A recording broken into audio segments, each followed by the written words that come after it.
जरूरी सूचना है आप सभी स्टूडेंट्स के लिए। स्टडी फॉर सिविल सर्विसेज का Android app Google play store में आ चुका है, उसको प्लीज तुरंत इंस्टॉल कर लीजिए। और अगर आप स्टडी फॉर सिविल सर्विसेज के सिर्फ ऐप से कोई भी कोर्स, कोई भी पीडीएफ परचेस करते हैं तो उसमें अप्लाई कूपन, अगर आप ज्ञान सर जो है आप उसमें अप्लाई करते हैं, ये कूपन कोड है, तो उसमें 20% फीस तुरंत माफ हो जाएगी। मतलब 20% डिस्काउंट तुरंत उसमें लग जाएगा। ज्ञान सर लिखना है, नॉर्मली ज्ञान सर स्मॉल लेटर में है सब कुछ, कोई स्पेस नहीं, कोई कॉलम नहीं, सिर्फ ज्ञान सर, GYANSIR। इस तरह से अगर कूपन कोड लगाते हैं आप ऐप में बाई करने से पहले, जो अप्लाई कूपन वाले में आता है, तो 20% का डिस्काउंट तुरंत मिलेगा। वीडियो देखिए। नमस्कार दोस्तों, स्वागत है आपका यूपीपीएससी बेस्ट ऑनलाइन कोचिंग के इस यूट्यूब चैनल पर। दोस्तों, आज की इस वीडियो में हम लोग मौर्य वंश के डे 2 का डिस्कशन करेंगे, जिसमें मौर्य प्रशासन के बारे में समझेंगे। अगर आपने पहला वीडियो नहीं देखा है तो आप प्लेलिस्ट में जाकर ज़रूर देखिएगा। यह सीरीज सभी प्रकार के प्रतियोगी परीक्षाओं के लिए समान रूप से उपयोगी होने वाला है। तो चलिए दोस्तों, बढ़ते हैं अपने क्लास की ओर। इससे पहले कुछ ज़रूरी सूचना। अगर आप टीम के पेड कोर्सेज को ज्वाइन करना चाहते हैं पीसीएस के कंप्लीट प्रिपरेशन के लिए, तो आप ये स्क्रीन पे दिख रहे किसी भी नंबर पे कॉल या व्हाट्सएप करके जानकारी प्राप्त कर सकते हैं। इसके अतिरिक्त ये ज्ञान सर का व्हाट्सएप नंबर है, आप यहाँ से व्हाट्सएप के माध्यम से भी जानकारी ले सकते हैं।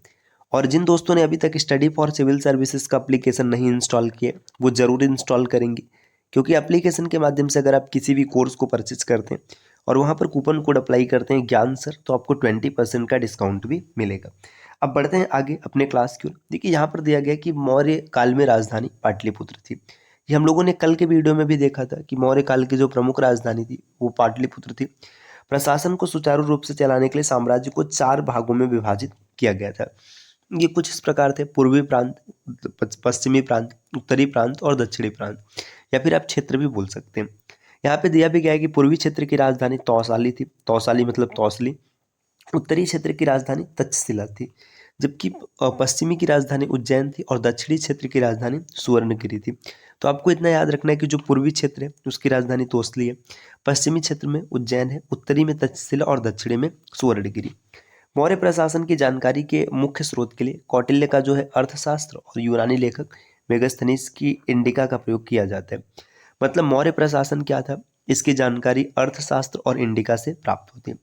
अशोक के अभिलेखों में भी इस संबंध में महत्वपूर्ण जानकारी दी गई। जो अशोक के अभिलेख है इसमें भी महत्वपूर्ण जानकारी मिली है।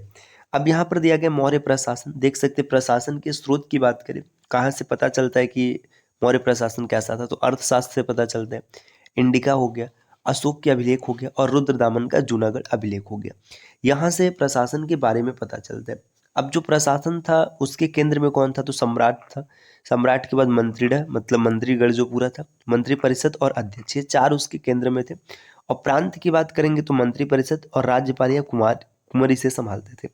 और प्रांत का अनुक्रम कुछ इस प्रकार से था। मतलब प्रांत कैसे बटा था, तो पहले मंडल था, मंडल के बाद आहार, आहार जिसे कि जिला कहते थे, फिर इससे छोटी इकाई स्थानीय, फिर द्रोणमुख, खारवाटिक, संग्रहण और सबसे छोटी इकाई ग्राम थी। तो आप ये याद रखिएगा कि जो मौर्य साम्राज्य उसकी सबसे छोटी इकाई कौन सी है, ग्राम है। इसके बाद कुछ महत्वपूर्ण तथ्य यहाँ पर और दिया गया। अमात्य या सचिव, अमात्य किसे कहते थे, इन्हीं को यूनानी लेखकों ने सभासद एवं निर्धारक कहा है। जो अमात्य उपधा परीक्षण की परीक्षा पास करता था वही मंत्री बनता था। तो अमात्य एक प्रमुख पद होता था जिसे यूनानी लेखक ने सभासद या फिर निर्धारक नाम दिया है। मंत्रिगृह एवं मंत्री परिषद, मंत्रिगृह आधुनिक कैबिनेट के समान परिषद होता था। जैसे आज का कैबिनेट है वैसे ही परिषद होता था। मंत्रिगृह 4-5 सदस्य थी। इसके सदस्य युवराज, प्रधानमंत्री, सेनापति, पुरोहित और सन्निधाता होते थे। मतलब मंत्रिगृह में 4-5 सदस्य होते जिसमें प्रमुख थे युवराज, प्रधानमंत्री, सेनापति, पुरोहित और सन्निधाता। मंत्रिगृह कार्यों में सलाह देती थी। मंत्रिपरिषद आकार में मंत्रिगृह से बड़ी होती थी। यही अर्थशास्त्र की मंत्रिगृह एवं मेगास्थनीज की सुनेट्राई है। तो अर्थशास्त्र में इसे मंत्रिपरिषद कहा गया और मेगास्थनीज ने इसे सुनेट्राई कहा है। अब देखिए, यहाँ पे बताया जा रहा है कि मौर्य प्रशासन की प्रकृति कैसी थी। तो यह भारत की प्रथम केंद्रीकृत प्रशासन था। केंद्रीकृत मतलब सत्ता को केंद्र में लाने का प्रयास किया गया। तो सबसे पहले मौर्य प्रशासन में ऐसा किया गया कि सत्ता को केंद्र में लाने का प्रयास किया गया। आगे बताया जा रहा है जिसका जनक चंद्रगुप्त मौर्य को माना जाता है। कुछ इतिहासकार ने चंद्रगुप्त मौर्य के शासन को पुलिस राज्य कहा, तो वहीं भंडारकर महोदय ने अशोक के शासन को राजकीय निरंकुशवाद की संज्ञा दी। देखिए, कुछ इतिहासकारों ने चंद्रगुप्त मौर्य के शासन को पुलिस राज्य कहा है कि इसमें पुलिस का शासन वह चरम पर था। वहीं भंडारकर, इन्होंने क्या कहा, अशोक के शासन को राजकीय निरंकुशवाद की संज्ञा दी है। अब केंद्रीय प्रशासन की बात करें तो कैसा होता है केंद्रीय प्रशासन, तो बताया जा रहा है मौर्य काल में प्रशासन मुख्य रूप से राजा में ही निहित था। प्रशासन के प्रमुख अंग कार्यपालिका, व्यवस्थिका शामिल थी एवं न्यायपालिका पर भी उसका नियंत्रण होता था। मतलब कार्यपालिका, व्यवस्थिका और व्यवस्थापिका और न्यायपालिका पूरी तरीके से ये नियंत्रण में था। किसके? ये सम्राट के नियंत्रण में था। कौटिल्य की अर्थशास्त्र एवं अशोक के शिलालेख में मंत्री परिषद के बारे में चर्चा की गई। जो कौटिल्य का अर्थशास्त्र है ये राजनीति पर लिखी गई पुस्तक है, और जो अशोक के शिलालेख प्राप्त हुए इसमें मंत्री परिषद के बारे में चर्चा किया गया। पतंजलि द्वारा रचित महाभाष्य में भी चंद्रगुप्त मौर्यकालीन सभा का वर्णन किया गया है। मंत्रिपरिषद के सदस्यों का चुनाव योग्यता के आधार पर किया जाता था। पुरोहित, सेनापति, सन्निधाता और युवराज सम्राट की मंत्रिपरिषद के प्रमुख सदस्य होते थे। ऐसा नहीं था कि ये किसी को भी रख लिया जाए, योग्यता के आधार पर चयन किया जाता था। देखिए नेक्स्ट यहाँ पर दिया, कौटिल्य के अर्थशास्त्र में वर्णित अध्यक्ष, मतलब किस विभाग के अध्यक्ष को क्या कहा जाता था। तो अर्थशास्त्र में प्रमुख विभाग और उनके अध्यक्षों के बारे में जानकारी कुछ इस प्रकार है। जो पन्याध्यक्ष होता था, ये वाणिज्य विभाग का अध्यक्ष होता था। पन्याध्यक्ष वाणिज्य विभाग, जो वाणिज्य से संबंधित विभाग था उसका अध्यक्ष था।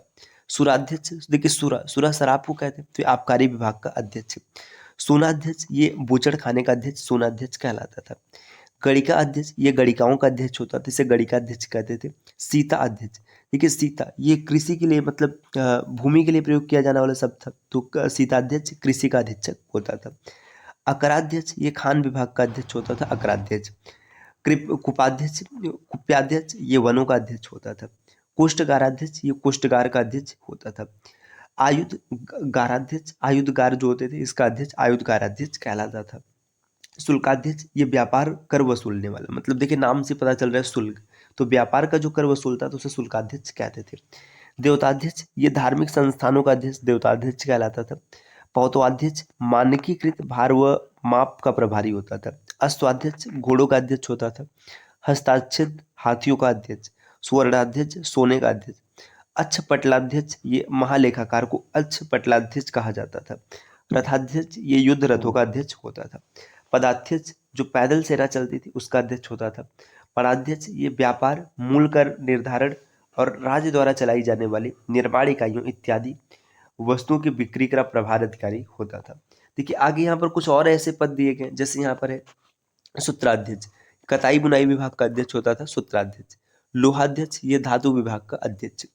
लक्षणाध्यक्ष, ये टकसाल का अध्यक्ष होता था। विविताध्यक्ष, ये चारागाहों का अध्यक्ष। मुद्राध्यक्ष, पासपोर्ट विभाग का अध्यक्ष होता था। फिर रहे रूपदर्शक, ये सिक्कों का निरीक्षक किया करता था। लवणाध्यक्ष, ये नमक विभाग का अधिकारी लवणाध्यक्ष कहलाता था। पत्न्याध्यक्ष, बंदरगाहों का अध्यक्ष पत्न्याध्यक्ष होता था। संस्थाध्यक्ष, बाजार का अधीक्षक। और नवाध्यक्ष, ये जहाज रानी विभाग का अध्यक्ष हुआ करता था। देखिए दोस्तों अब यहाँ पर दिया है प्रांतीय प्रशासन, कि मौर्य काल में प्रांतीय प्रशासन कैसे था। देखिए बताया जा रहा है कि मौर्य काल में प्रशासन की कुशलता के लिए साम्राज्य को आरंभ में 4 प्रांतों में बांटा गया था। बाद में अशोक के प्रांतों की संख्या 5 हो गई। देखिए शुरू में 4 भागों में बांटा गया था, लेकिन अशोक के समय में 5 भागों में बट गया। ये प्रांत कुछ इस प्रकार थे: प्राची, उत्तरापद, दक्षिणापद, अवंती राष्ट्र और कलिंग। मतलब अशोक ने अपने समय में क्या किया कि इसमें जो 4 पार्ट थे इसे 5 पार्टों में विभाजित कर दिया: प्राची, उत्तरापद, दक्षिणापद, अवंती राष्ट्र और कलिंग। उत्तरापद की राजधानी तक्षशिला है। दक्षिणापद की राजधानी सुवर्णगिरी है। अवंती की राजधानी उज्जैनी है और कलिंग की राजधानी तोसली है। और जबकि प्राची की राजधानी पाटलिपुत्र बनाया गया, जबकि पाटलिपुत्र मुख्य राजधानी हुआ करता था। देखिए आपने पीछे जो 4 देखा, उत्तरी क्षेत्र, दक्षिणी क्षेत्र, पूर्वी क्षेत्र और पश्चिमी क्षेत्र, उसकी भी राजधानी आपको याद होना चाहिए। और अशोक के समय में कैसे बांटा गया था इसकी भी राजधानी आपको जरूर याद होना चाहिए। ये लाइन काफी इंपॉर्टेंट हो जाता है। आगे दिया, प्रांतों पर प्रशासन के लिए कुमार नियुक्त किया जाता था। यह कुमार राजवंश से संबंधित होता था।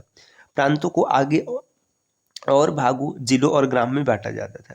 ग्राम प्रशासन की सबसे छोटी इकाई होती थी। ये हम लोगों ने पीछे भी देखा है कि ग्राम प्रशासन की सबसे छोटी इकाई थी।